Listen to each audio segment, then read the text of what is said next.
The USS Roosevelt cut through the dark waters of the Persian Gulf, its massive hull slicing the sea with quiet determination. On the bridge, Rear Admiral Catherine Kate Harrington stood with her hands clasped behind her back, her eyes fixed on the tactical display. 14 ships under her command formed a protective ring around the aircraft carrier, the beating heart of the task force. The air smelled of salt and diesel mingling with the tension that hung like a physical presence. Incoming fast boats, Admiral. Iranian Revolutionary Guard. 12, no 14 vessels approaching from multiple vectors. Kate didn't flinch. At 42, she had the calm demeanor of someone who had spent more than half her life making decisions in moments like this. Her dark hair was pulled back in a regulation bun, her uniform pressed to perfection, but it was her eyes that commanded attention. Steel blue and calculating, constantly evaluating, never revealing the storm of analysis behind them. "They're attempting to box us in," she said, her voice steady, "trying to force us into the narrowest part of the Strait of Hormuz, 21 miles wide at its narrowest point, the strategic choke point through which a third of the world's liquefied natural gas and almost 25% of global oil consumption pass daily. And today her ships were being shepherded into its jaws. Sir, intelligence reports indicate no aggressive intent. Standard harassment pattern." The intelligence officer's voice betrayed his nervousness despite the confident assessment. Kate's eyes narrowed slightly. Something felt wrong. The pattern wasn't standard. It was too coordinated, too precise. This wasn't harassment. This was a trap. "Sound general quarters." "Admiral?" The executive officer turned toward her, surprise evident in his voice. "Now, Commander, then hard starboard, full tactical spread. Move the Roosevelt to bearing 047. The bridge erupted into activity. Klaxons wailed throughout the fleet as sailors ran to battle stations. Kate watched the tactical display, mentally calculating distances, speeds, and angles of approach. "Sir, Naval Command is advising adherence to protocol in this encounter. They're suggesting we maintain course and—" "The intelligence was wrong," Kate said, cutting him off. "Those boats are carrying more than the standard complement of weapons. Look at their draft in the water." Her finger jabbed at the video feed. The Iranian boats sat low in the water, too low for vessels merely carrying a small crew and light weapons. "They're heavily loaded, and they're not approaching in harassment patterns. They're boxing us toward that tanker." She pointed to a civilian vessel that sat unmoving in the distance. "That's not a coincidence." From the corner of the bridge, she caught murmured voices. Emotional call. Typical woman's intuition over hard intelligence. She ignored them. 20 years in the Navy had taught her when to trust her gut over intelligence reports written by analysts sitting in air-conditioned rooms thousands of miles away. "Execute defensive pattern Delta 6. Authorize weapons free on my command only." The Roosevelt began its turn, the escort vessels following suit, breaking the formation the Iranian boats had been herding them into. 3 minutes later, the first explosion rocked the water. The supposedly civilian tanker erupted in a fireball that reached hundreds of feet into the air, right where her fleet would have been. Missile launch detected, multiple hostile targets inbound. What followed was 18 minutes of controlled chaos. Kate's voice remained level as she directed countermeasures, evasive maneuvers, and finally returned fire. Her decisions came rapidly, some by the book, others born from the instinct of years at sea. When the smoke cleared, the Roosevelt and 11 of her escort ships had survived with minimal damage. But 2 destroyers, the USS McKenna and USS Forester, had taken direct hits. The McKenna was listing badly, fires raging across its deck. The Forester had already begun to sink. "Casualty report." Kate said, her voice tight but controlled. 14 confirmed KIA, Admiral. 38 wounded. 14 sailors. 14 lives. Kate's face remained impassive, but inside each name that would later fill those casualty reports etched itself into her conscience. Hours later, as rescue operations continued under the merciless Gulf sun, Kate stood alone on the starboard bridge wing. Victory, they would call it. She had saved the carrier and most of the fleet from a sophisticated ambush. Intelligence would later confirm that the attack had been planned for months with the intention of dealing a devastating blow to American naval power in the region. But as she watched the somber recovery operations, the bodies being brought aboard with quiet dignity under flag-draped sheets, victory felt hollow. 14 sailors who had trusted her with their lives would never go home. She had made the call that saved hundreds, but those 14 would haunt her dreams. "Quite the decisive action, Admiral." A senior commander from Naval Intelligence had boarded an hour ago. "You'll be receiving commendations for this." The Roosevelt battle group could have been devastated if you'd followed standard protocol. Kate turned her eyes harder than before. Why was our intelligence so wrong? We had no warning of weaponry that sophisticated. The attack was coordinated, professional. The commander's expression flickered. Intelligence gaps happen in this region. Sources can be compromised, signals misinterpreted. Not like this. Those weren't intelligence gaps. That was catastrophic intelligence failure. Later, alone in her quarters, Kate reviewed the after-action reports. Something caught her eye. Discrepancies in the intelligence timeline. Warnings that had been received but never passed up the chain of command. Satellite imagery that had been incorrectly categorized. These weren't mistakes. They were deliberate. As the Roosevelt steamed towards safer waters, Kate Harrington made a silent vow to the 14 names that would forever be etched in her memory. This wasn't just an intelligence failure. Someone had buried critical information, and whether through incompetence or something darker, they had blood on their hands. The Pentagon's E-ring quarters hummed with the particular energy of power in motion. Men and women in uniform moved with purpose, security badges clipped to tailored uniforms, the quiet deference of rank observed in every interaction. 5 months had passed since the Persian Gulf incident, and Rear Admiral Catherine Harrington walked these halls with the distinct feeling of being both celebrated and sidelined. The conference room door was closed when she approached. Kate checked her watch. She was precisely on time. Through the frosted glass, she could make out the shapes of several high-ranking officers already seated. Taking a breath, she straightened her uniform jacket, adjusted the rows of ribbons above her left breast, and entered. "Gentlemen," she said, acknowledging the room with a crisp nod. 6 men turned toward her, all admirals, all senior to her, all with decades of naval service, reflected in the decorations on their chests. They represented the old guard of naval command men who had risen through the ranks when women were still fighting for the right to serve on combat vessels. "Ah, Lieutenant? Oh, pardon me, Admiral Harrington." Admiral Phillips, a ruddy-faced man in his 60s, didn't bother to hide his smirk. "Please join us. We were just discussing the Roosevelt incident." Kate took the only remaining seat, acutely aware that it was positioned slightly outside the main circle, as if she were an afterthought to this meeting. "The Roosevelt engagement, sir," she corrected mildly. "Indeed," Phillips said, his tone dismissive. "Your rather unconventional tactics have certainly made waves, young lady." "Young lady?" The condescension was barely veiled, but Kate's expression remained neutral. 20 years of service, a Bronze Star, 2 commendations for valor, and she was still young lady to men like Phillips. "The Naval Review Board has completed its analysis," continued Admiral Westfield, the most senior officer present. "While your actions prevented potentially greater casualties, the loss of the McKenna and Forrester represents a significant tactical failure." Kate felt her jaw tighten, but kept her voice measured. "With respect, Admiral, the intelligence provided to my battle group was fundamentally flawed. We were deliberately misled about the threat assessment." "Careful, Harrington," Phillips warned. "Intelligence is always imperfect. Combat commanders must make decisions with the information available." "Which is precisely what I did, sir," Kate replied, "and I stand by those decisions." A subtle tension filled the room. Kate knew what many of these men thought, that her command was a political appointment, that she'd risen too fast too soon, that her decision-making in the Gulf had been emotional rather than tactical. The door opened and a new figure entered, Admiral James Whitmore. At 78, Whitmore was a living legend in naval circles. He had commanded submarines during the height of the Cold War, faced down Soviet destroyers in the North Sea, and later served as naval operations chief during the Gulf War. His weathered face carried the quiet dignity of a man who had seen the worst of war and the best of those who fought it. More importantly to Kate, he had been her mentor since her days at Annapolis. "Gentlemen," Whitmore said, nodding to the room, "I see you've started without me." "Just reviewing the Roosevelt situation," Jim Westfield said. "Situation, is that what we're calling it now?" Whitmore's voice carried the gruff authority of a man who had earned the right to speak bluntly to anyone. "Seems to me Admiral Harrington's actions prevented the worst naval disaster since the Cole bombing." "At the cost of 2 destroyers, Phillips interjected. 2 destroyers that would have been lost anyway, along with potentially the Roosevelt itself, if she had followed flawed intelligence," Whitmore countered. He turned to Kate. "Admiral Harrington, I've reviewed your after-action report. You mentioned discrepancies in the intelligence timeline." Kate nodded, grateful for the opportunity to address the real issue.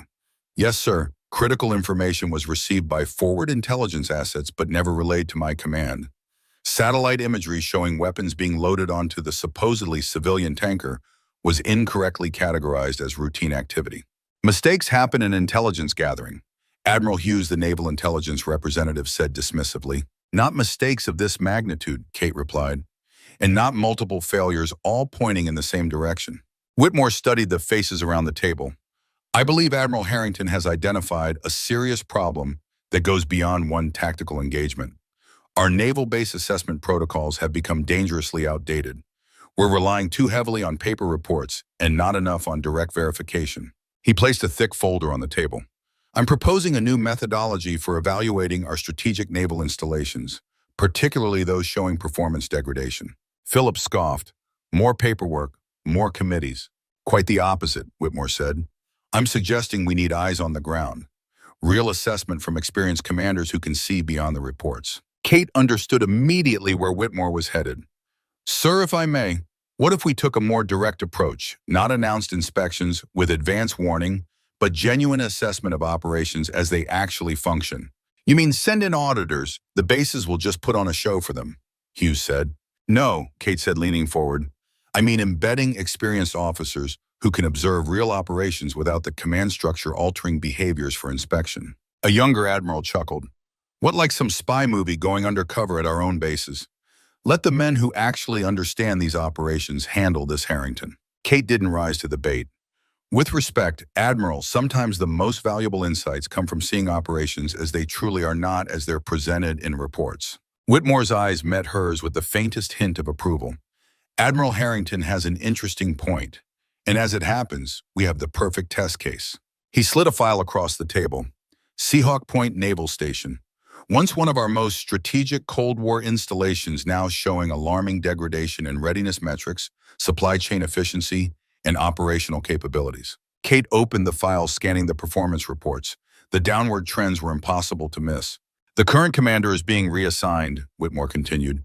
We need someone to take over, someone who understands both tactical operations and strategic implications, someone who can see problems others might miss. The realization dawned on the other admirals. Phillips sat up straighter. You can't be serious. Harrington Seahawk Point is a mess, but it's still a crucial installation. Precisely why Admiral Harrington is the right choice, Whitmore replied calmly. Unless you're volunteering for the assignment, Phillips.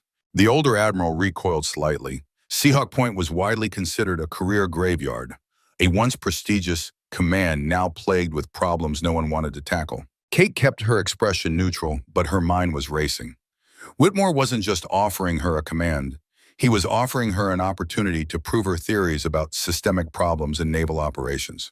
I believe Admiral Harrington could provide valuable insights, Whitmore continued, particularly if she had the opportunity to observe operations before formally assuming command. Kate caught his meaning immediately. A preliminary assessment period, in person, but perhaps not immediately identified as the incoming commander. You mean deceive our own personnel? Hughes asked, skepticism heavy in his voice. I mean understand the actual operational status without the distortion that comes when people know they're being evaluated, Kate countered. See the truth, not the performance. Phillips snorted. This is absurd. We're discussing naval command, not some college theatrical production. Whitmore's weathered face remained impassive, but his eyes held a glint of something. Perhaps memory, perhaps amusement. In 1986, I was captaining the USS Michigan, a nuclear submarine in the Barents Sea. We were tracking a Soviet Typhoon-class boat during some of the tensest moments of the Cold War. The room fell silent. Whitmore rarely spoke of his Cold War operations. We received intelligence that the Typhoon was operating under standard patrol protocols. But something felt wrong. The movement patterns didn't match known Soviet doctrine. His voice took on a distant quality. I had to make a decision based on incomplete information with no way to get better intelligence from above. I chose to trust what I was seeing over what I was being told. He looked directly at Kate. 3 hours later, we discovered the Typhoon was testing a new launch protocol that would have reduced missile detection time by nearly 2 minutes. Had we followed standard engagement procedures based on the intelligence provided, we would have lost our tracking advantage at a critical moment in Cold War history. The message was clear. Sometimes seeing the truth required going beyond standard procedures. Admiral Harrington, Sir Whitmore said formally, you are hereby appointed as the incoming commander of Seahawk Point Naval Station, effective 6 weeks from today. Prior to your official assumption of command, you are authorized to conduct a comprehensive operational assessment using whatever methodology you deem appropriate. Your official orders will reflect a temporary administrative assignment to facilitate this assessment. Kate understood.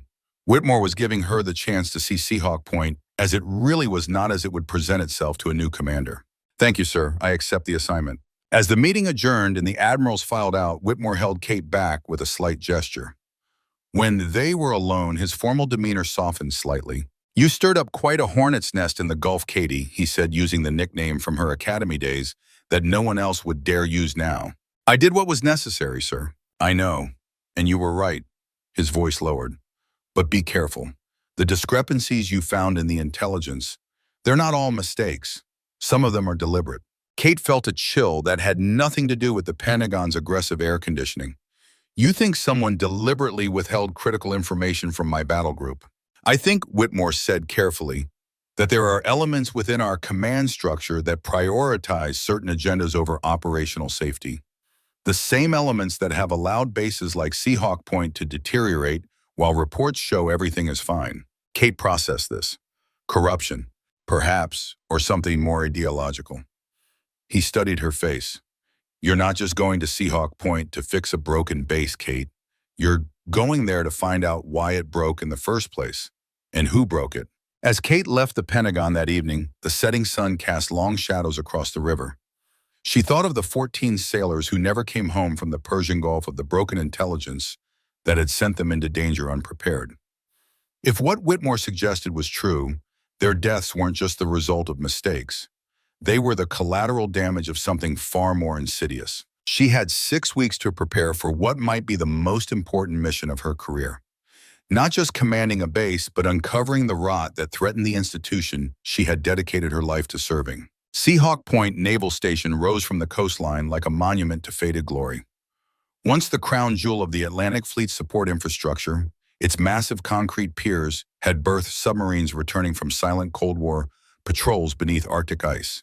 Its secure communication bunkers had relayed coded messages that kept American forces one step ahead of Soviet expansion.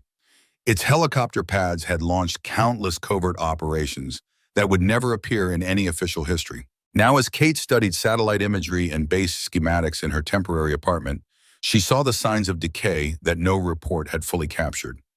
Maintenance facilities operating at half capacity, supply warehouses showing inventory discrepancies, communication systems running on outdated equipment, personnel turnover rates that suggested deep morale problems. What happened to you? She murmured, tracing the outline of the once proud installation. The base's location made it strategically vital, positioned to monitor shipping lanes approaching the eastern seaboard and provide rapid support to Atlantic Fleet operations. During the Cold War, Seahawk Point had been a nerve center for anti-submarine warfare and intelligence gathering operations against the Soviet Union. It had even served as a covert staging ground for CIA operations, though those missions remained classified decades later. Kate had arranged a small apartment 20 miles from the base to serve as her planning headquarters. Maps and reports covered the walls, building a picture of Seahawk Point's current state. The official readiness reports showed concerning but manageable issues, the kind of problems that plagued any aging military installation. But Kate had gone deeper, cross-referencing maintenance logs, supply requisitions, personnel transfers, and budget allocations. The picture that emerged was far more troubling. Essential equipment sat unrepaired for months, while paperwork showed it operational. Critical supply shipments disappeared from inventory without explanation. Communication systems failed regular security audits, yet were certified as secure. Something was fundamentally broken in Seahawk Point's command structure. A knock at the door interrupted her thoughts. The man who entered was in his 60s, with the weathered face of someone who had spent decades at sea. Commander Thomas Reynolds, retired, had served with Whitmore during the Cold War and was now part of the small, trusted team supporting Kate's mission.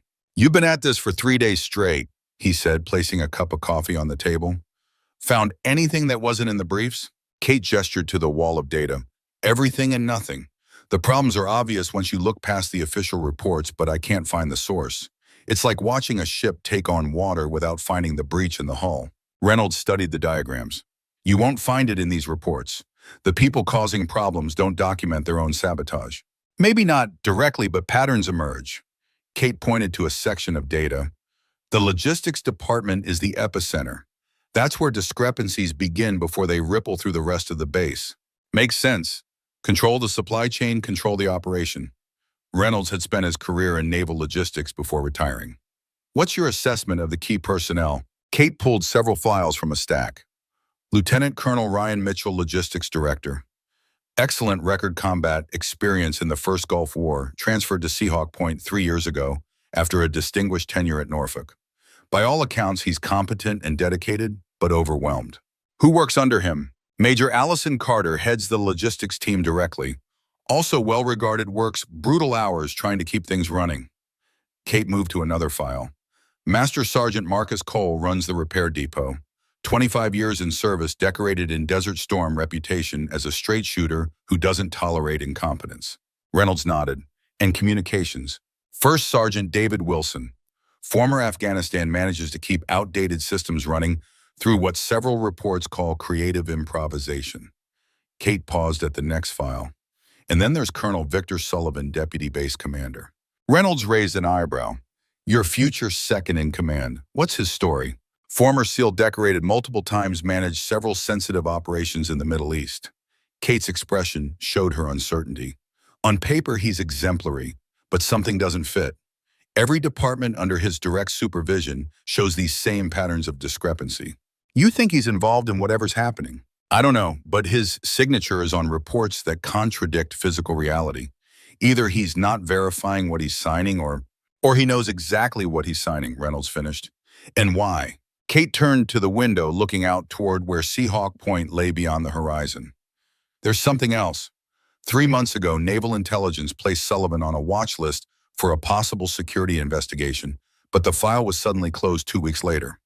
No explanation. Reynolds' expression darkened. That's not normal procedure. No, it's not. Kate gathered the files into a neat stack.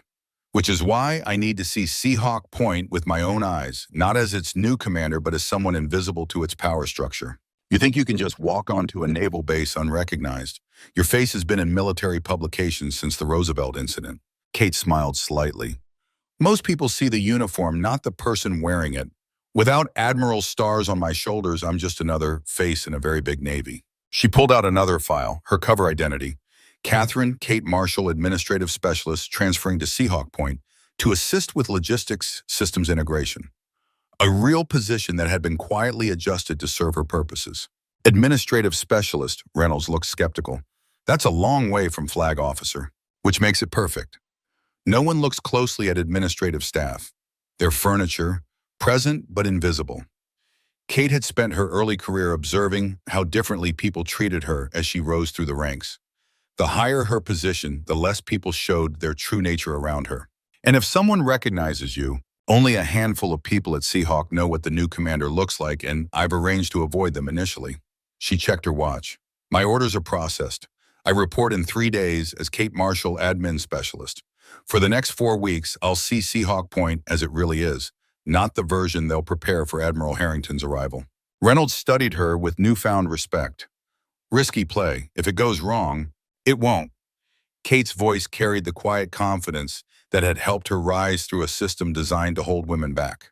Because no one expects an admiral to serve as her own advanced scout. 3 days later, as dawn broke over the Atlantic, a plain government sedan approached Seahawk Point's main gate. The base rose before Kate, more imposing in person than in photographs. Massive cranes stood sentinel over deep-water piers. Radar installations swept the horizon in endless rotation. Communications towers reached skyward like steel fingers grasping at clouds. But Kate's trained eye caught what casual observers would miss. Rust creeping along gantries. Empty maintenance bays that should have been active. A patrol boat listing slightly at its mooring signs of neglected bilge pumps. The surface appeared functional, but beneath it, Seahawk Point was slowly drowning. Kate wore civilian clothes, jeans, a simple blouse, and a light jacket that concealed the athletic build developed through decades of naval physical training. Her hair, usually kept in a regulation bun, fell loose around her shoulders.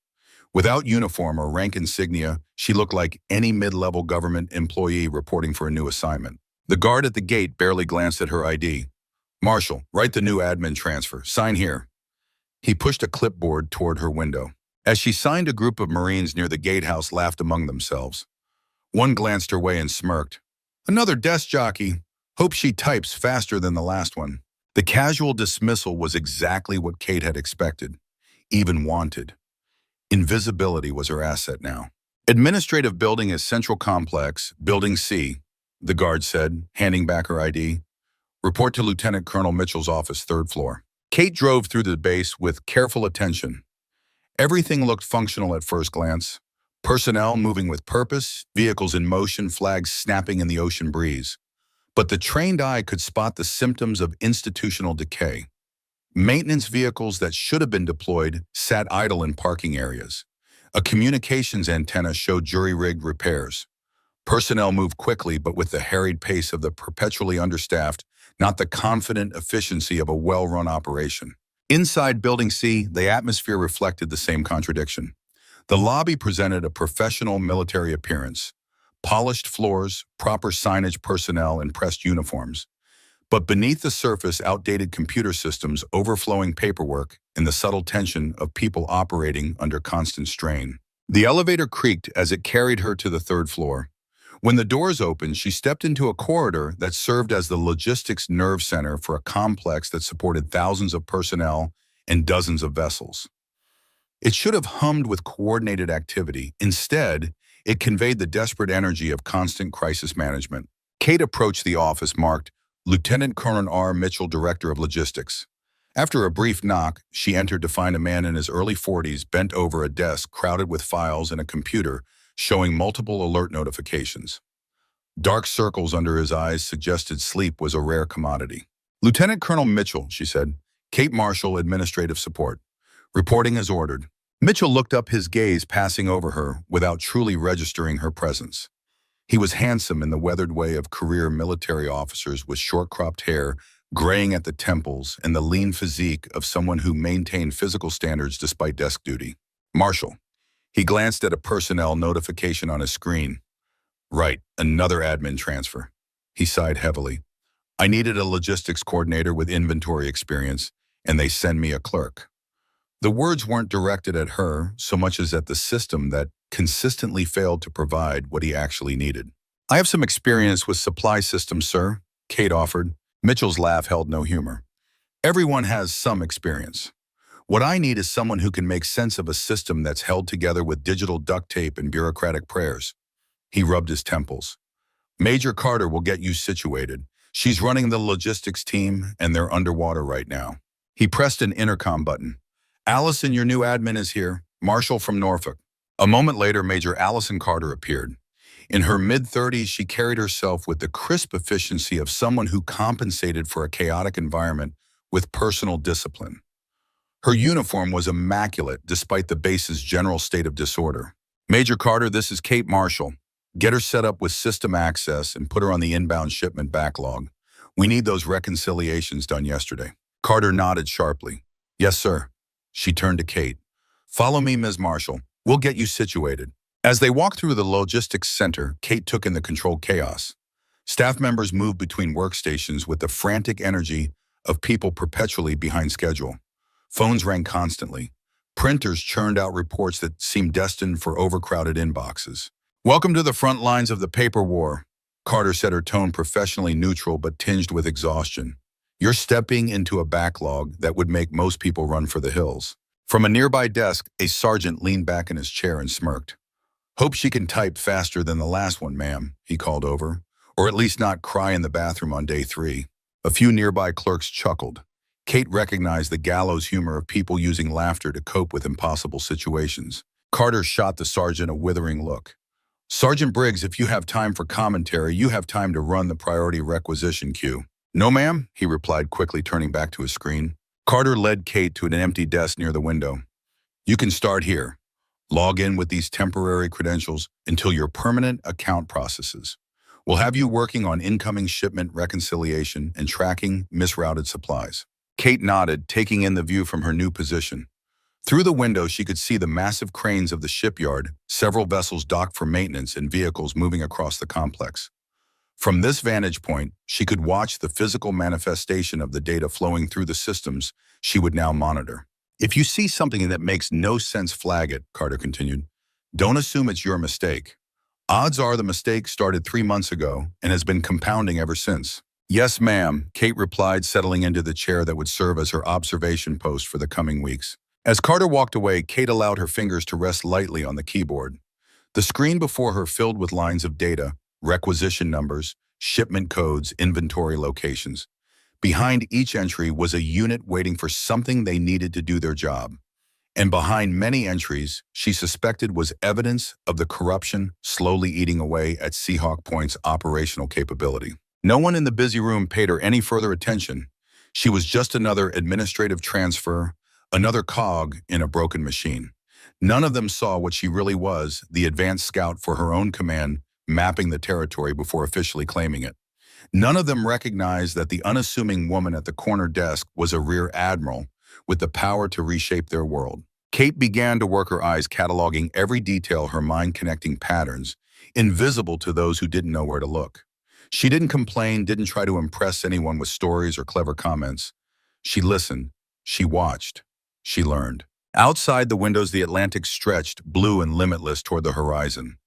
Ships moved in and out of the harbor, defenders of that horizon, protectors of the vast sea lanes that kept America connected to the world.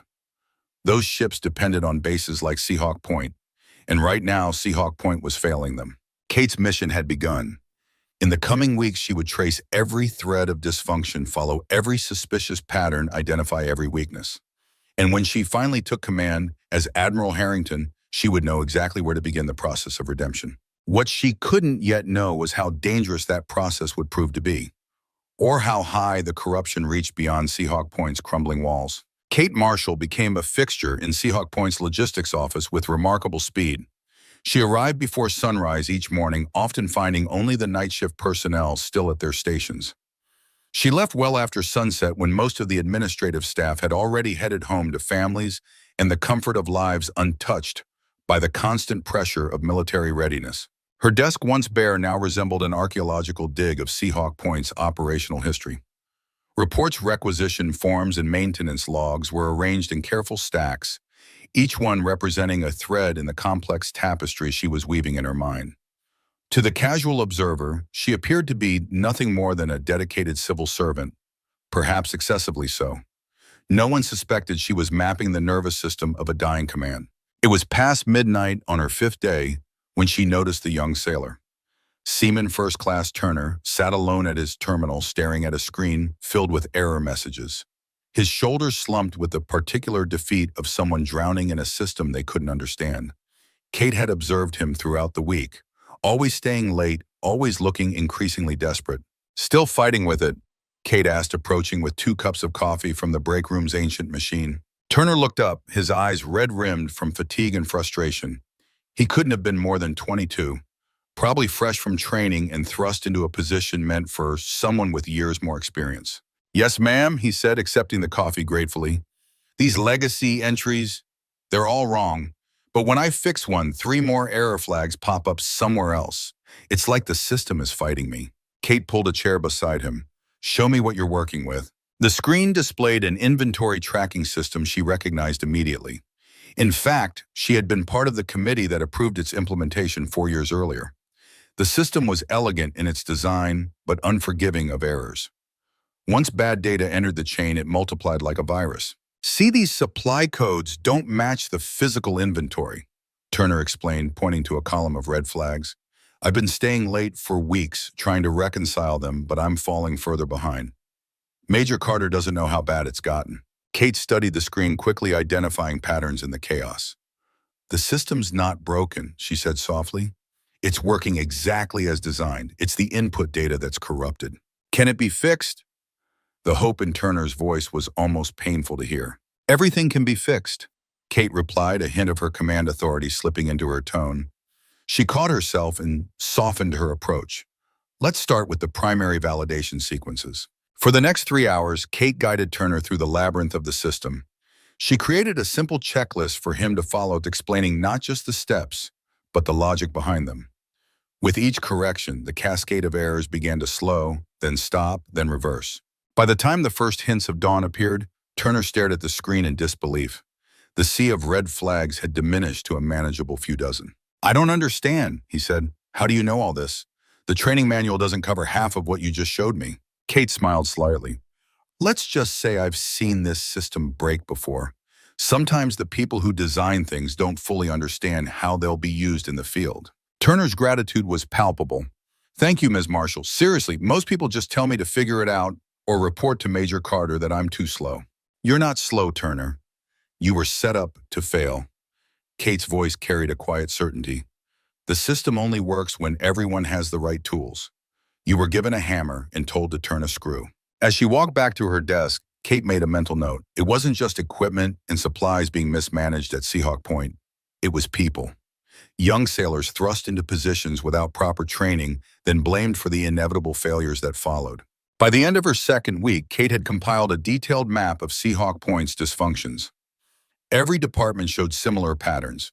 Resource shortages blamed on the system, maintenance backlogs attributed to budget constraints, communication failures dismissed as equipment aging. But beneath these convenient excuses, she found a deliberate pattern of misdirection. The motor pool provided her first solid evidence. Requisition forms showed critical vehicle parts arriving at the base, but those same parts never reached the maintenance bays. Supply reports listed fully operational vehicles that sat idle with engines removed. Fuel allocations disappeared into a black hole of administrative adjustments. Kate requested a stack of forms from Major Carter. I need these signed off at the motor pool, she explained. Some of them have been pending for weeks. Carter's expression showed surprise. You're volunteering to go to the Lion's Den. Staff Sergeant Cole has reduced 3 logistics officers to tears this month alone. I'm pretty resilient, Kate replied with a faint smile. The motor pool smelled of oil, hot metal, and the particular tang of military-grade hydraulic fluid. Massive service bays house vehicles in various states of disassembly. Humvees with their hoods raised like gaping mouths, 7-ton trucks up on lifts, MRAPs with their armor panels removed, exposing the vulnerable systems beneath. Staff Sergeant Marcus Cole stood amid the controlled chaos clipboard, in hand barking orders with the precision of a man who had spent decades keeping machines alive under impossible conditions. Grease streaked his forearms, and his uniform bore the honorable stains of someone who worked alongside his team rather than just directing them. Kate approached only after Cole finished delivering a blistering critique to a young private about proper torque specifications. The veteran NCO turned to her eyes, registering her admin badge with immediate dismissal. Let me guess, he said, voice rough from years of shouting over engine noise. More promises from logistics that parts are definitely absolutely coming this time. Requisitions to confirm, Staff Sergeant, Kate replied evenly, holding out the forms. Some need signatures before we can move them up the chain. Cole took the stack, flipping through them with growing disgust. I'm not signing off on this fiction, he said, thrusting the clipboard back at her. You want me to certify we're good with parts we don't have, so somebody can check a box and call it done. The mechanics nearby exchanged knowing glances. This was clearly a familiar scene. You look new, Cole added, giving her a more careful assessment. Here's some free advice. Don't touch fleet vehicles with your paperwork unless you understand what happens when they don't move. Rookies shouldn't be handling these requests. Kate met his gaze without flinching. I understand your concern, Staff Sergeant. I'm not asking you to certify anything untrue. I'm asking what you need on paper so we can stop pretending parts are somewhere they're not. Cole's expression shifted slightly, surprise replacing contempt. You're the first admin to say that out loud, he said, studying her with new interest. Then let's start there, Kate replied. Show me what you actually need, not what the forms say you should have. Cole hesitated, then nodded toward a row of Humvees sitting dormant. Those 5 vehicles have been dead for 3 months. Requisitions for transmission components were approved and supposedly shipped. The parts never arrived, but the system shows them as delivered. To whom, Kate asked. That's the million-dollar question, Cole replied. Supply Officer Peterson signs for everything, but when I ask him directly, he claims they were delivered to my staff. Yet no one here has seen them. Kate made careful notes as Cole walked her through the motor pool, pointing out discrepancies between the official records and physical reality. With each example, the pattern became clearer. It wasn't bureaucratic incompetence. It was systematic theft disguised as administrative error. Why hasn't this been reported up the chain? Kate asked. Cole's laugh was bitter. Reported to whom I've filed 7 official discrepancy reports in the past year. All of them disappeared into administrative limbo. He fixed her with a measuring look. What makes you different from the last 5 people logistics sent over? Kate chose her words carefully. I believe you, she said simply, and I don't accept that's just how it is as an answer. As she left the motor pool forms in hand with Cole's detailed annotations, rather than simple signatures, Kate felt eyes following here.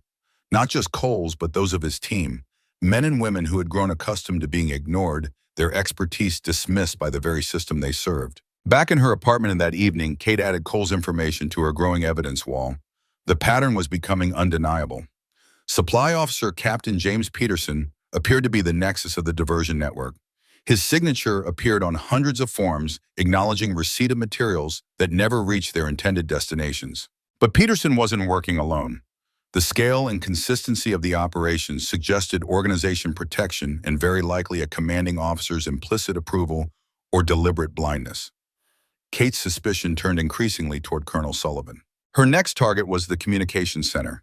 First Sergeant David Wilson oversaw a department critical to Seahawk Point's operational capability, yet chronically plagued by equipment failures and security vulnerabilities. The communications hub hummed with the mechanical heartbeat of military information systems. Racks of equipment lined the walls, some modern, many antiquated. Cables snaked along floors and ceilings like technological vines. Some neatly bundled, others jury-rigged in ways that suggested desperation rather than design. Wilson met her at the door, his expression guarded. At 42, he carried himself with the quiet competence of someone who had learned his craft in combat zones where failure meant dead comrades. Logistics sent you, he asked, eyeing her admin badge. I'm trying to understand what we're breaking on your side of the operation, Kate replied honestly. Wilson's short laugh contained no humor. Where do you want to start? Half our primary relay equipment is past recommended replacement dates. The backup systems are cannibalized from even older platforms. We're running at maybe 60% capacity on a good day. He gestured toward a rack of equipment where status lights blinked in concerning patterns. See that if one more component fails, we lose redundancy completely. One lightning strike, one power surge, one bad day, and this base goes deaf and mute at the worst possible moment. Kate walked the line of equipment, noting model numbers and maintenance tags, the way panels had been taped back into place, the improvised cooling systems crafted from repurposed parts. What happens when you push this up the chain, she asked, though she suspected the answer. I've been pushing for months, Wilson replied, frustration evident in his voice. Requisitions vanish into the system. We're told we're not in the highest priority category, so we get bumped down the list. On paper, we're stable. In reality, we're one thunderstorm away from disaster. Kate didn't make empty promises. She didn't flash credentials she wasn't yet ready to reveal. She simply asked the right questions and listened to the answers, cataloging each one in her methodical mental inventory. What do you need most urgently? She asked finally. Wilson listed components by name and number, each one critical to maintaining the base's communication integrity. Kate wrote them down not as an admin clerk, completing a checklist, but as an admiral, quietly assembling a picture of catastrophic vulnerability. As the weeks passed, word began to spread through Seahawk Point about the new logistics woman who actually listens. Kate found herself approached in the mess hall and corridors, even in the parking lot, by personnel eager to share their frustrations with someone who didn't immediately dismiss them. The tone around her shifted by degrees.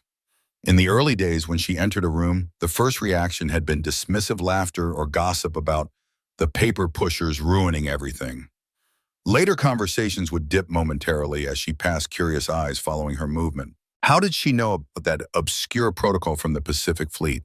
Why did she understand both high-level system architecture and the smallest mechanical details?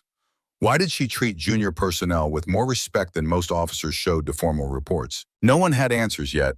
They only knew she didn't fit neatly into the box they'd built in their heads for an administrative transfer. The coffee in the break room was particularly terrible that morning, bitter and burnt from sitting on the warmer too long. Kate poured a cup anyway, more as a prop than from desire.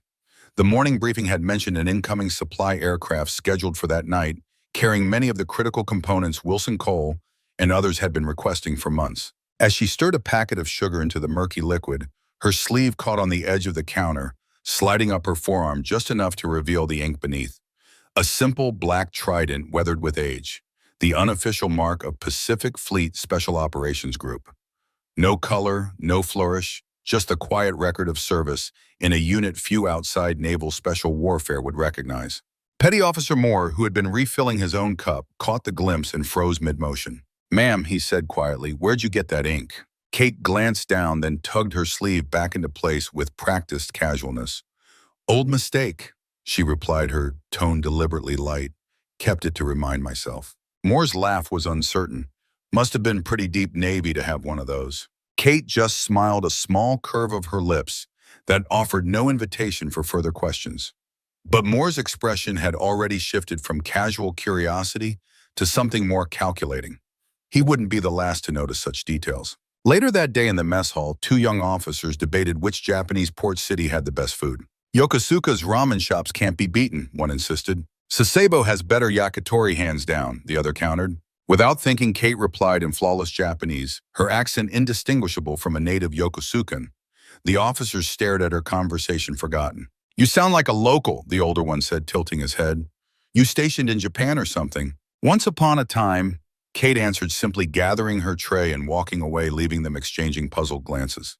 That night, Kate walked the perimeter of the airfield, her jacket zipped against the chill coming off the Atlantic. The tarmac gleamed under security lights, its surface dotted with parked aircraft like sleeping giants. Her ID badge gave her access to most areas of the base, though she was careful to maintain her administrative cover. A young sergeant stepped from the guard shack flashlight beam, cutting across her path. "Ma'am, hold up. You're not cleared for the flight line this late." Kate handed him her ID without hesitation. He studied it under his light, frowning at the basic clearance level.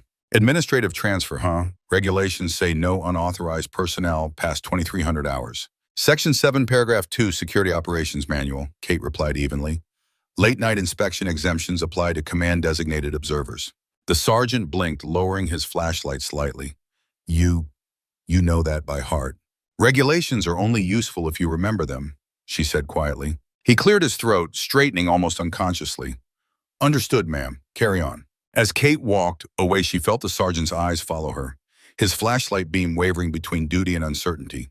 She continued her circuit of the flight line, each step measured and purposeful, cataloging security vulnerabilities, camera blind spots, and access points. The Atlantic wind pulled at her hair as she completed her assessment, mind already formulating the corrective measures she would implement once she officially assumed command. But that was still weeks away, and the evidence she had gathered suggested Seahawk Point might face a crisis long before then.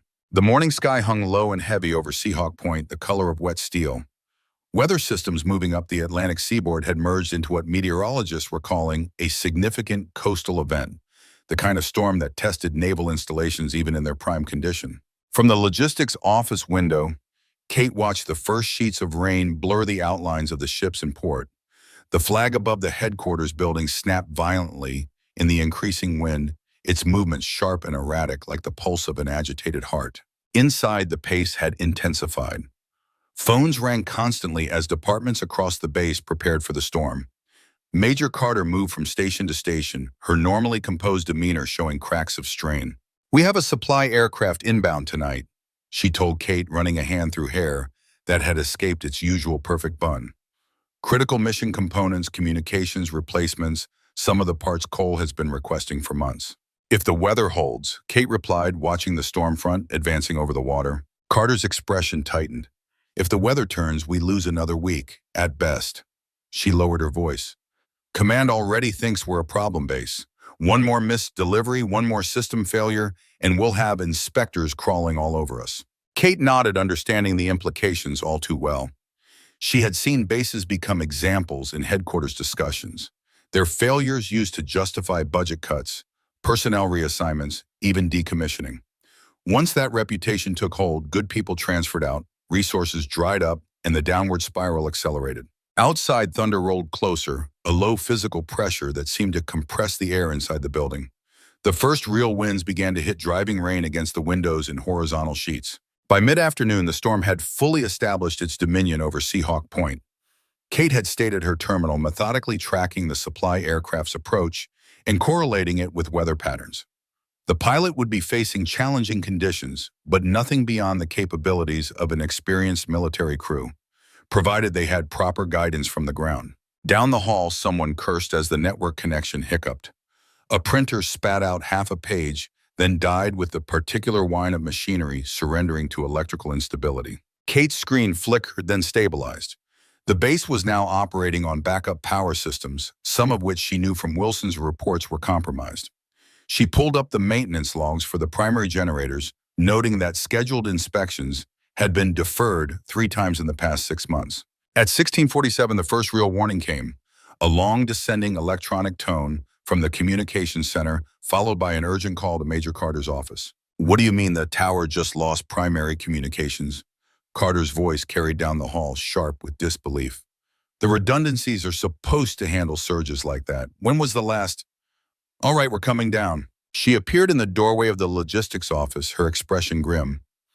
"Everyone save your work now," she announced. "We have a communications system failure developing. Marshal with me." Kate was already on her feet, following Carter through corridors where the lights flickered ominously. Outside, the storm pounded the base with increasing fury, water spraying under door frames and through aging window seals. The communications hub had transformed from organized technological efficiency into a scene of controlled chaos. Screens that normally displayed stable green status indicators now showed alarming patterns of yellow and red warnings. Data streams that should have flowed smoothly across monitors now stuttered or froze entirely. First Sergeant Wilson stood at the main console, headset around his neck, barking into a landline phone. "I don't care what the software says," he snapped. "I'm telling you, the relay is not holding.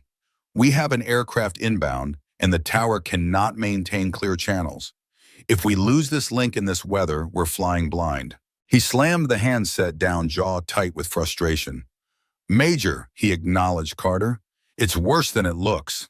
"What happened?" Carter asked, moving to the main display. "Primary antenna array took a hit," Wilson explained. "Not a direct lightning strike, but enough of a power surge to cook one of the key components we've been waiting to replace. We're trying to route communications through the backup chain, but it's choking under the load." Kate moved to a secondary display, quickly assessing the situation. The storm had triggered exactly the cascade of failures Wilson had warned about. The primary communications array was functioning at less than 50% capacity. The backup systems, already compromised by age and cannibalization, were struggling to compensate. Most critically, data from the incoming aircraft's transponder appeared intermittently, like a heartbeat becoming irregular. "The tower is getting intermittent contact with the supply aircraft," Wilson continued. "They can hear us, sometimes not. If they can't maintain positive communications, they'll have to divert or wave off. In this weather, that means we lose the shipment entirely." A young airman at a monitoring station turned in his chair, his expression tense. "Ma'am, the system is also misreporting ground vehicle positions," he said to Carter. "The storm's interfering with the tracking updates. If we need to get emergency vehicles to the runway, we'll be guessing locations." The room buzzed with overlapping voices, suggestions, complaints, half-formed plans that dissolved as quickly as they materialized. The officer on duty, a lieutenant named Harris, flipped frantically through a procedure manual that clearly hadn't anticipated this particular combination of failures. Kate absorbed it all, her mind processing the information with the speed and clarity that had made her an exceptional tactical commander. She noted not just the technical failures, but the human responses. Who panicked, who remained focused, who looked to others for direction rather than providing it themselves. Through the speakers mounted near the ceiling, the tower radio crackled with distortion. "Seahawk Tower, this is Cargo Flight Victor 79er. Reading you broken and intermittent. Experiencing severe turbulence. Fuel margins tightening. Request clear comms and approach guidance. Over." For a critical moment, no one answered. Lieutenant Harris hesitated, his eyes flicking between failing displays as if willing them back to functionality. The tower operator's voice came through uncertain. Victor 79er, this is Seahawk Tower. We're experiencing technical difficulties. Stand by while we—" The transmission dissolved into static. Kate had seen enough. Without conscious decision, she stepped forward, her voice cutting through the chaos with quiet authority. "Reroute tower communications to frequency 325, she said, the command tone impossible to suppress entirely. Wilson checked the backup antenna chain physically, not just through the system diagnostics. "I want eyes on every connection from the relay to the tower input." The room fell suddenly quiet, all eyes turning toward the administrative specialist who had just issued orders with the confidence of someone accustomed to being obeyed.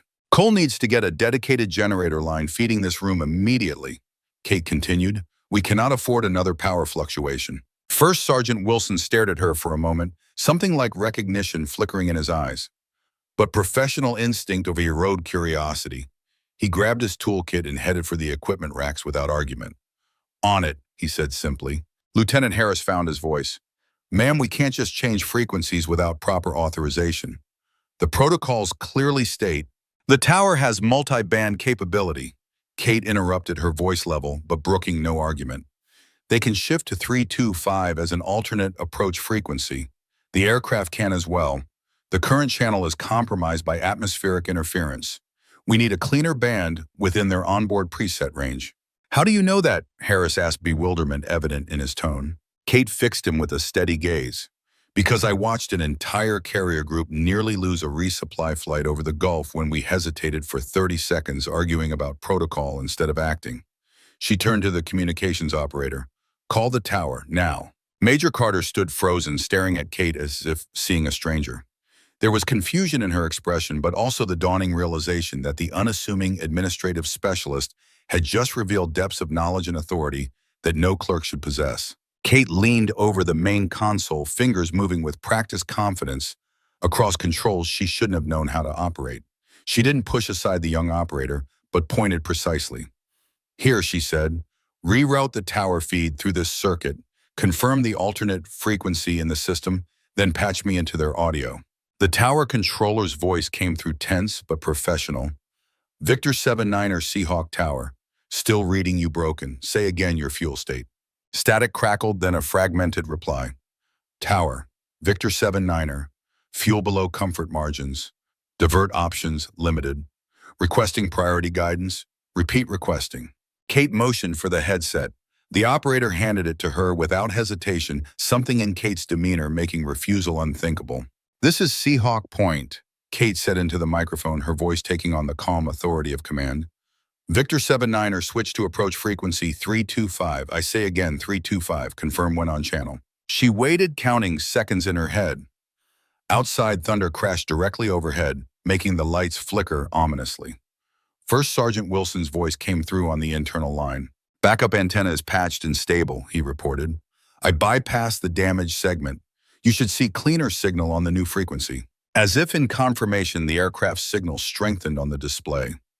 The pilot's voice came through with remarkable clarity compared to the previous transmissions. Seahawk Point, Victor 79er on 325, reading you 5x5 now. Kate nodded with satisfaction. Victor 79er Seahawk Point. We have you clear now. Maintain current heading.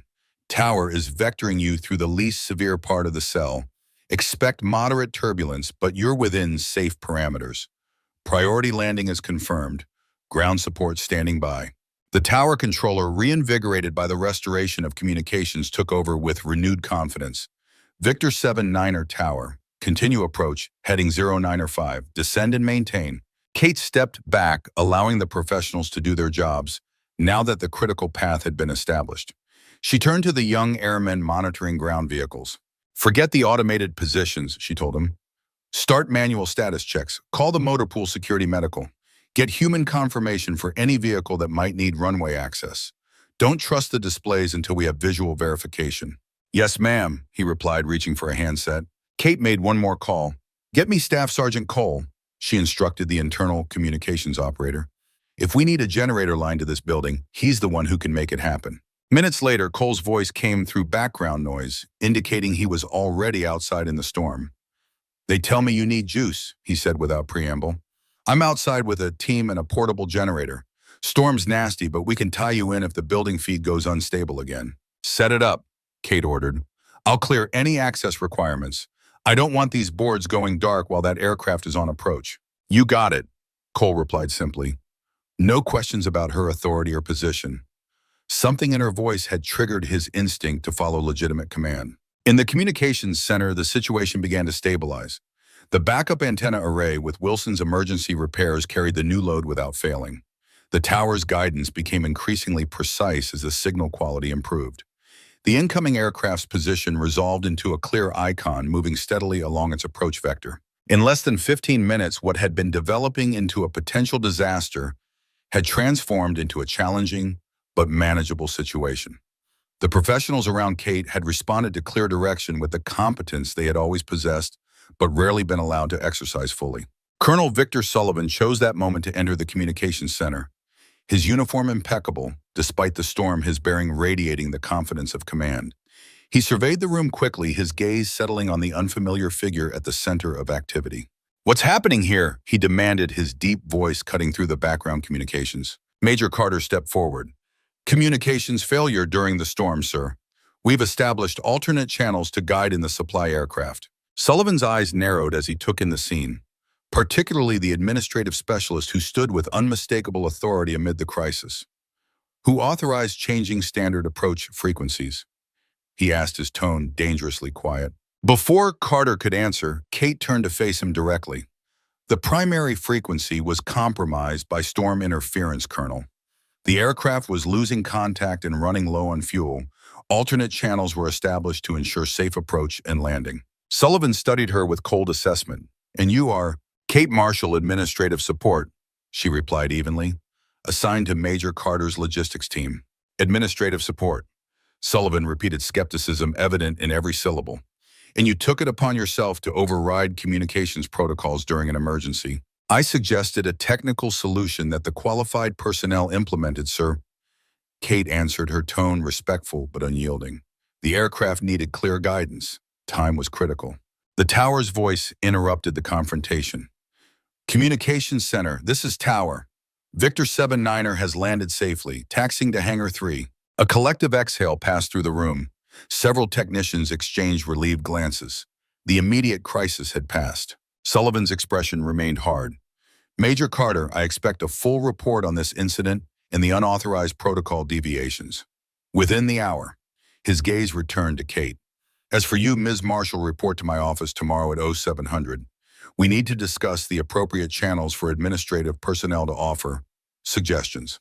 As Sullivan turned to leave, Kate caught the quick glances exchanged between Carter Wilson and several technicians, a mix of concern and something else. Something like dawning recognition that the unassuming woman in their midst might be far more than she appeared. Outside, the storm continued to batter Seahawk Point, but its fury seemed diminished now, as if it too recognized it had met a force more implacable than itself.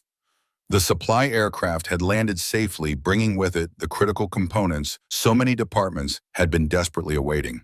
What no one in the room yet realized was that with those same winds, a far more significant change had arrived at Seahawk Point, the first gusts of a storm that would soon sweep away the corruption and neglect that had nearly destroyed this once proud installation. Kate Marshall watched the radar screen as the aircraft completed its taxi to the hangar, her expression revealing nothing of her thoughts. But inside, Admiral Catherine Harrington was already preparing for the next phase of her mission, one that would begin with a very interesting meeting in Colonel Sullivan's office tomorrow morning. The storm had passed by dawn, leaving Seahawk Point drenched but intact. The sky had cleared to a crystalline blue that belied the chaos of the previous night. Kate stood at the window of her small apartment, watching the base come to life in the aftermath. Maintenance crews cleared debris from roadways. Security patrols assessed perimeter fencing. Aircraft ground crews inspected for damage on the tarmac. She checked her watch, 0600, 1 hour until her meeting with Sullivan. Kate had slept little, spending the night reviewing her options. Her original plan had called for another 2 weeks of covert assessment before revealing her identity. The storm had forced her hand, requiring her to display knowledge and authority that no administrative clerk should possess. Sullivan was no fool. He would have questions. Questions she wasn't yet ready to answer. Her secure satellite phone vibrated on the kitchen counter. Admiral Whitmore's name appeared on the display. "You've stirred up quite a hornet's nest," he said when she answered. His gravelly voice carried a mix of concern and amusement. "Naval intelligence picked up increased encrypted communications from Seahawk Point to several unauthorized terminals last night. The storm forced me to take a more active role than planned," Kate replied, keeping her voice low despite the counter-surveillance measures protecting her apartment. "Sullivan? He's suspicious. I'm meeting him at 0700. Whitmore's pause carried a weight Kate recognized, the consideration of a commander weighing tactical options. "Our intelligence team reports that one of Sullivan's offshore accounts received a significant wire transfer an hour after the aircraft landed. He's accelerating his timeline." The aircraft didn't just bring replacement parts, Kate said, the pieces clicking into place. It brought something he needed for a major transaction. Precisely, which means your timeline has compressed considerably. Kate nodded, though Whitmore couldn't see her. I'll adjust accordingly. Be careful, Katie, Whitmore said, his voice softening slightly. Sullivan has powerful friends, the kind that make inconvenient investigations disappear. After ending the call, Kate moved methodically through her morning routine. She showered dressed in the same unassuming attire she'd worn for weeks. Dark slacks, a simple blouse, the deliberately forgettable wardrobe of administrative staff. But this time she added something else, a thin chain around her neck, hidden beneath her collar, carrying her actual military ID. At precisely 0655, Kate walked through the headquarters building's main entrance. Water still pooled in depressions on the floor where the storm had forced its way inside. Maintenance personnel were replacing ceiling tiles stained from overnight leaks. A young ensign stood as she approached Sullivan's office. "Ms. Marshall," he said, his tone formal, "the colonel is expecting you." His expression betrayed nothing, but Kate caught the subtle assessment in his eyes. The reevaluation of someone previously invisible who had suddenly become a person of interest. Sullivan's office embodied military precision. Awards and commendations hung in perfectly aligned rows on the wall behind his desk. His surface held only essential items: a computer terminal, a single folder, a phone, and a ceremonial seal knife mounted on a wooden base, its blade catching the morning light. No personal photographs, no mementos, nothing to humanize a space. The colonel himself stood at the window back to the door, hands clasped behind him, in textbook military posture. He didn't turn when Kate entered. "Shut the door," he said, his voice cool and controlled. Kate complied, then moved to the center of the room, stopping at precisely the distance regulation dictated for a subordinate addressing a commanding officer. She didn't sit, he hadn't offered, and she wouldn't assume. Sullivan turned slowly, studying her with the calculating gaze of a predator assessing a potential threat. At 55, he remained physically imposing, the build of a man who had never allowed himself to soften after leaving Special Forces. His salt and pepper hair was cut regulation short, his uniform pressed to perfection. "Your personnel file makes for interesting reading, Ms. Marshall," he said, moving to his desk and opening the folder there. 20 years in naval administration. Competent but unremarkable evaluations. No specialized training beyond basic logistics systems. He looked up, eyes cold. "Nothing that would explain your performance last night." Kate remained silent. Any response would reveal more than she wanted. Sullivan's mouth tightened at her silence. "You demonstrated knowledge of communication systems and emergency protocols far beyond your clearance level. You issued orders in my command with no authority to do so. And most interestingly," he leaned forward slightly, "you used specific phraseology and command tone consistent with flag officer training." Kate met his gaze evenly. "The situation required immediate action, sir. I have some experience with emergency protocols from previous assignments." "Experience," Sullivan repeated, the word dripping with skepticism. "Last night you didn't function like an experienced administrator. You functioned like someone accustomed to command." He circled the desk, moving closer, using his height as intimidation. "Who are you really, Ms. Marshall?" "Exactly who my file says I am, Colonel." Sullivan's laugh held no humor. "Let's test that theory, shall we? This morning I had an interesting conversation with Naval Intelligence about unscheduled personnel transfers to my base. Imagine my surprise when they confirmed no Catherine Marshall was officially processed through Norfolk in the past month." Kate's expression remained neutral, but her mind accelerated through contingencies. Sullivan had moved faster than expected, likely alerted by her actions the previous night.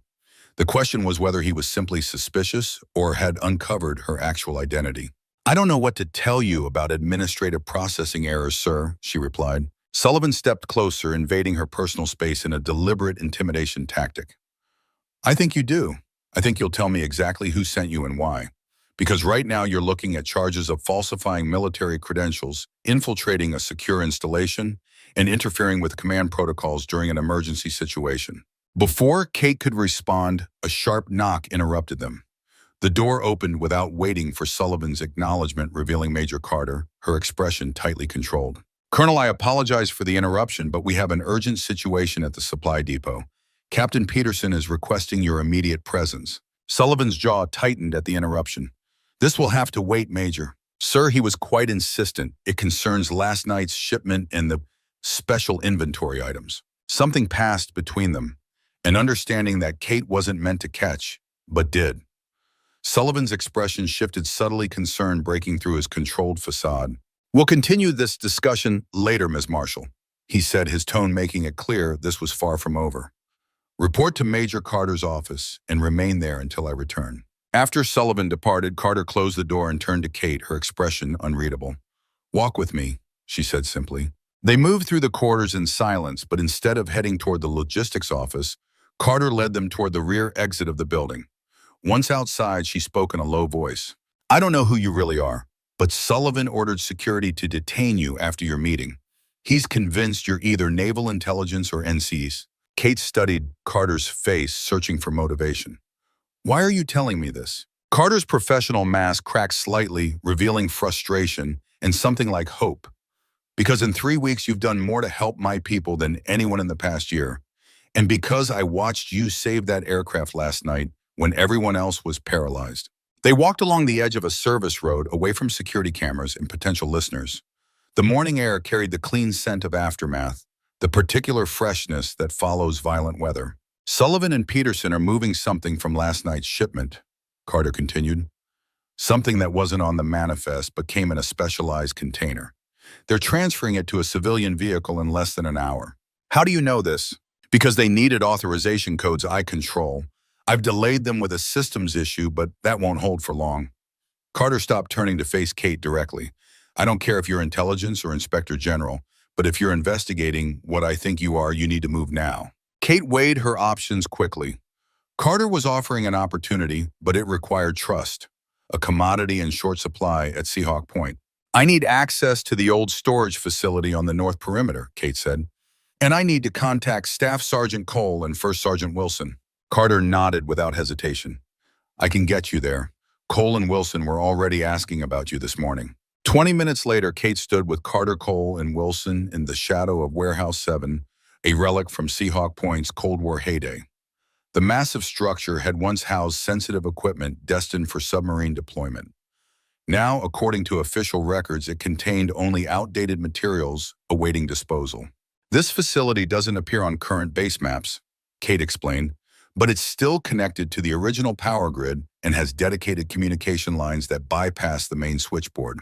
Cole's weathered face showed grudging admiration. "How the hell do you know that those lines were decommissioned in '89?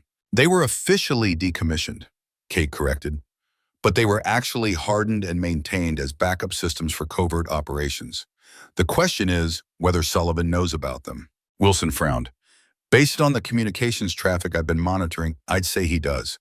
We've picked up unauthorized transmissions from this sector for months, but every time I file a report, it disappears into administrative black holes." "What exactly are we looking for?" Carter asked. Kate didn't immediately answer. Instead, she studied the 3 people before her. Career military professionals who had spent years fighting a losing battle against institutional corruption. They had risked their careers by joining her here. They deserved more than partial truths. "I believe Sullivan is using Seahawk Point as a distribution hub for stolen military hardware," she said finally. "High-value electronic components, weapon systems, classified communication equipment. The kind of material that would be worth millions to foreign military or intelligence services." Cole swore under his breath. "That explains why my vehicles never get the parts they need. They're being diverted before they reach us." "But this isn't just about missing parts," Kate continued. "Last night's shipment contained something significant enough to accelerate their timeline, something worth risking exposure for." Wilson's expression darkened. "The secure communication module. It was a last-minute addition to the manifest. A next-generation encryption system for fleet-wide deployment. Only 3 exist outside of R&D. The implications hung heavily in the air. Such technology in the wrong hands could compromise naval communications across multiple theaters of operation, endangering thousands of lives and countless operations. "We need to move," Kate said. "Sullivan will have security teams searching for me by now." The warehouse interior was cavernous and dim emergency lighting, casting long shadows across abandoned equipment and storage containers. Their footsteps echoed on the concrete floor as Kate led them toward the rear of the facility. "There," Wilson whispered, pointing to a section where modern equipment stood in stark contrast to the aging surroundings. "That's our hardware, Signal boosters, frequency modulators, directional antennas. They've built a ghost communication center. Kate studied the setup with professional assessment. Not just for communication, this is a staging area for verification and testing. They're ensuring the stolen technology functions before delivery. A sound from the front of the warehouse froze them in place. The metallic groan of the main doors opening, followed by the rumble of a vehicle engine. Quickly, they ducked behind a row of storage containers.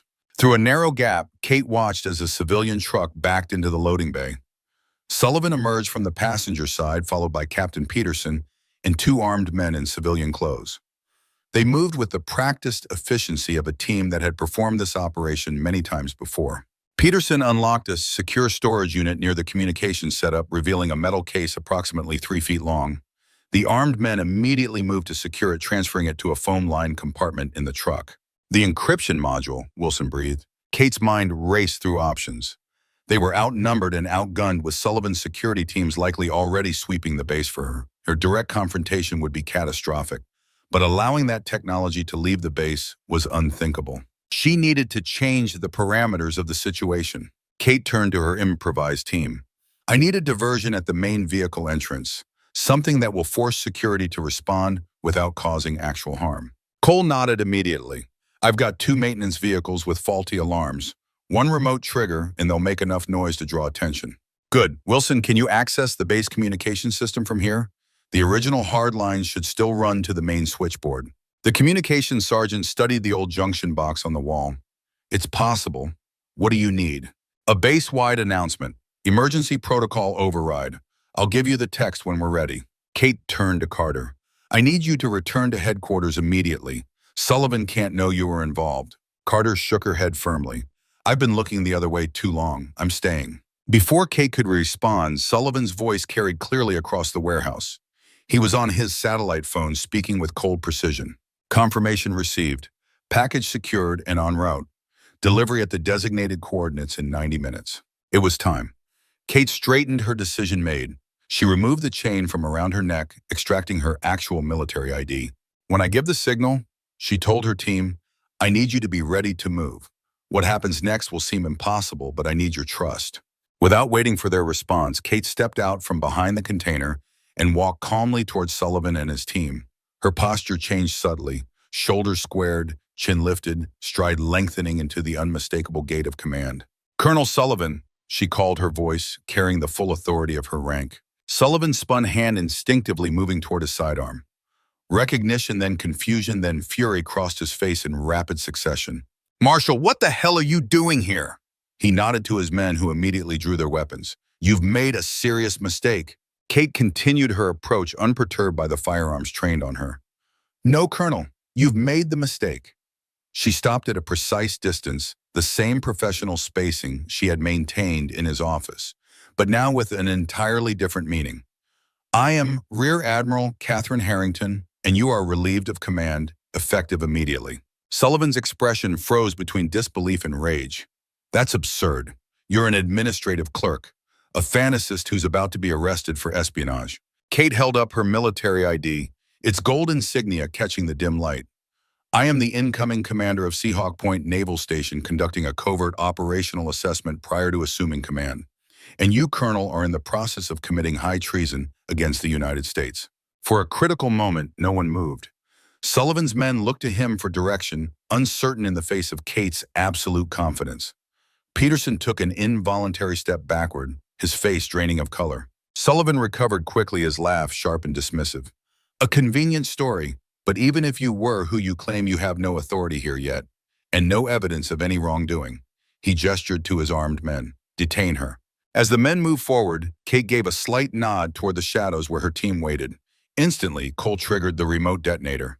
From outside, the wail of vehicle alarms erupted, followed by the base-wide announcement system crackling to life. Attention all personnel, this is a security alert. Implement lockdown protocol Eagle 7. Repeat Eagle 7. It was a specific code, one that Wilson had recognized when Kate whispered it to him. The highest level security protocol used only in cases of confirmed infiltration or attack. All gates would lock. All security teams would deploy to predetermined positions. All movement on the base would freeze. In the momentary confusion, Kate pressed her advantage. Eagle 7 protocol requires immediate security team deployment to all command facilities. In approximately 45 seconds, this warehouse will be surrounded by armed Marines who will secure everyone present until command authority can be established. Sullivan's expression hardened as he realized the trap closing around him. You're bluffing. Even if you are who you claim to be, you have no proof of anything illegal. I don't need proof for an Eagle 7 protocol, Kate replied evenly. But as for evidence, she gestured to the truck where the secure case had been loaded. That encryption module was never authorized for removal from naval custody. Its serial number is logged in 3 separate secure systems, and its current location is being tracked by naval intelligence satellite. This last part was a calculated bluff. The module wasn't being tracked, though it would be once Kate could secure communications. But Sullivan couldn't know that. Outside, the sound of approaching vehicles confirmed the security response. Sullivan's men exchanged nervous glances, their weapons wavering. "Stand down," Kate ordered them directly, her voice carrying absolute certainty. "You're facing treason charges if you continue to follow illegal orders. Or you can cooperate with the official investigation and receive consideration." One of the men lowered his weapon slightly, uncertainty clear on his face. Sullivan saw his control slipping. With sudden violence, he drew his own sidearm, aiming directly at Kate. "You've overplayed your hand, whoever you are. No admiral conducts covert assessments personally. You're some kind of intelligence plant, and when you disappear, it will be written off as an operational necessity." Kate didn't flinch. "Colonel Victor Sullivan, under the authority vested in me by the United States Navy, you are hereby relieved of command and placed under arrest for conspiracy, treason, and attempted theft of classified military technology." The warehouse doors crashed open as the Marine security team entered, weapons ready. They halted in confusion at the tableau before them. Armed civilians, their commanding officer with weapon drawn, and an unfamiliar woman in civilian clothes standing calmly at the center of the confrontation. In that moment of uncertainty, Sullivan made his decision. He shifted his aim from Kate to the Marines, creating a split-second distraction, then lunged for the truck. Kate moved with the fluid precision of someone who had trained for combat situations throughout her career. She closed the distance to Sullivan in 3 rapid strides, deflecting his weapon arm with a practiced strike, then using his own momentum to unbalance him.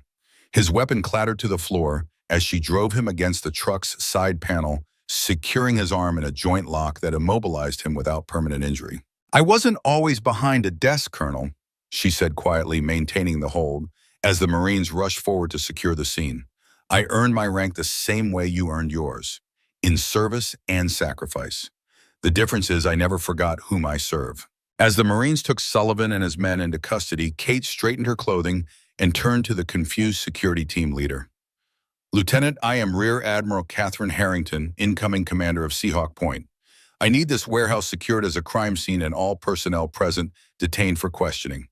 Contact Naval Intelligence and inform them we have recovered stolen classified technology and apprehended the responsible parties." The young officer hesitated only briefly before recognition dawned in his eyes. He had likely seen her official photo in the command briefing materials. "Yes, Admiral," he replied, saluting sharply. From the shadows, Carter, Cole, and Wilson emerged, their expressions a mixture of shock and dawning understanding. Kate acknowledged them with a nod of respect.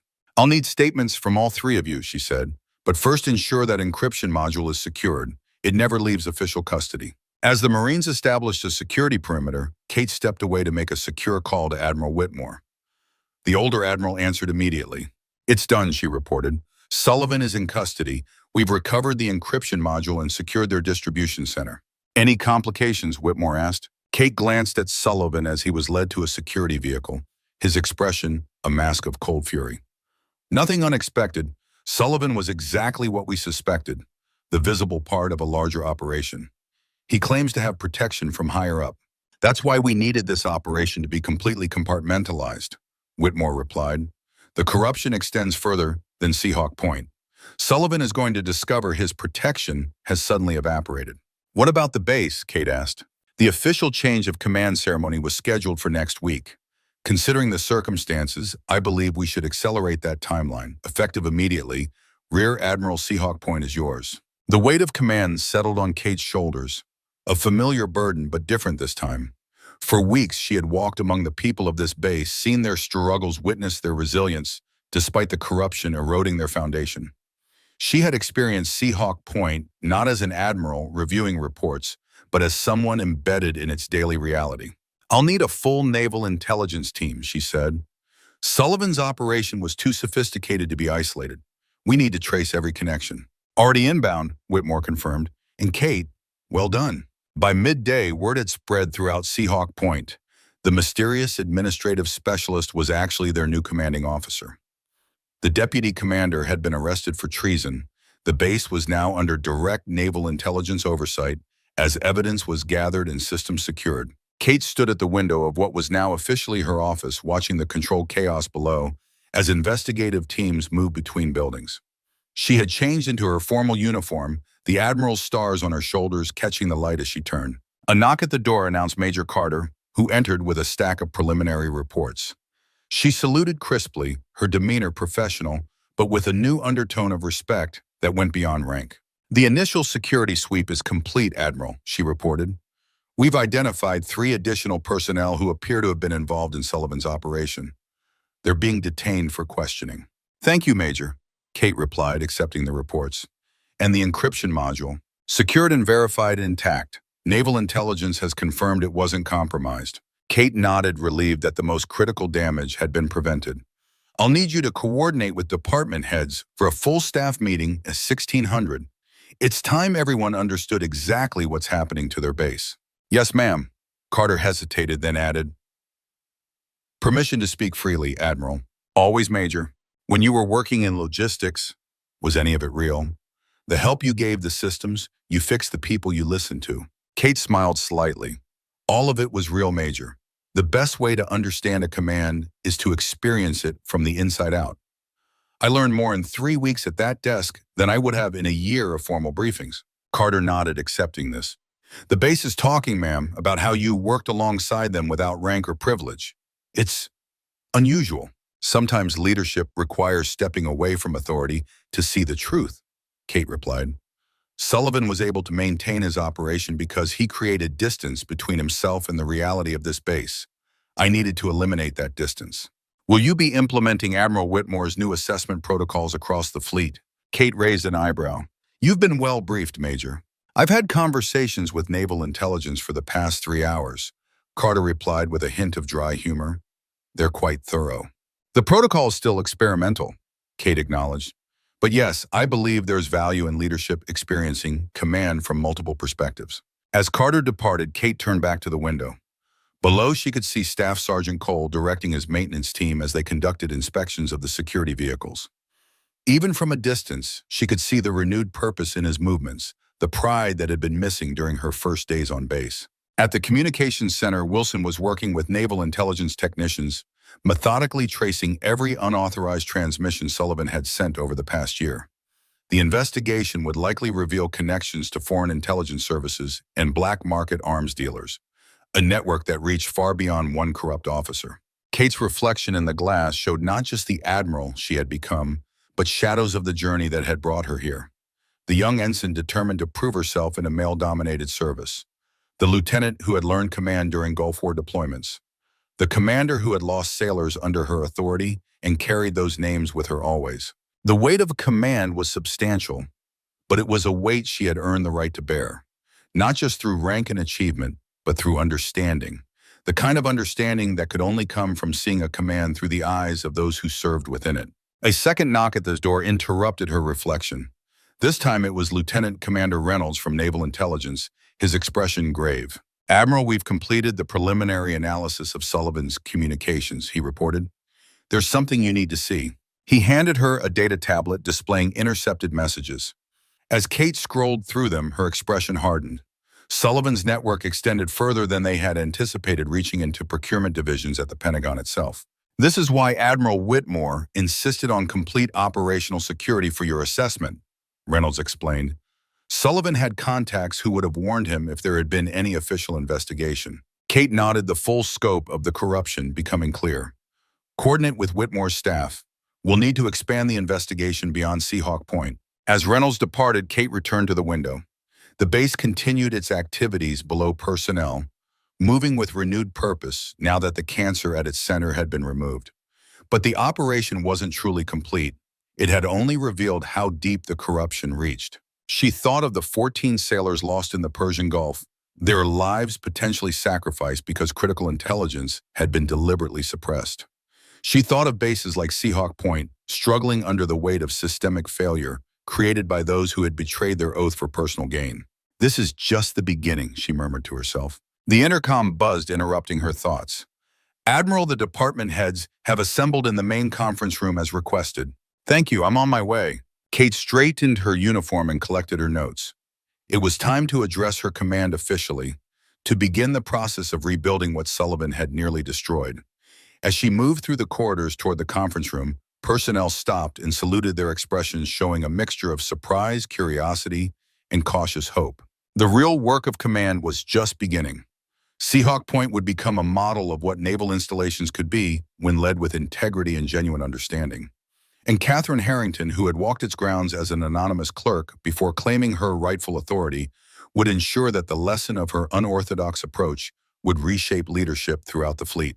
The fleet, after all, was only as strong as its most vulnerable point, and she had found that vulnerability not through reports and inspections, but by experiencing it herself, by becoming for a time invisible to the very power structure she was meant to lead. As she approached the conference room doors, Kate allowed herself a moment of reflection. In 3 weeks as Kate Marshall, she had learned more about true leadership than in years of formal command training. Sometimes she realized the best way to lead was first to follow, to understand the reality of those who would ultimately look to you for direction. With that knowledge firmly in mind, Rear Admiral Catherine Harrington stepped forward to address her command for the first time, not as an outsider assuming authority, but as someone who had already walked in their shoes and earned the right to lead them.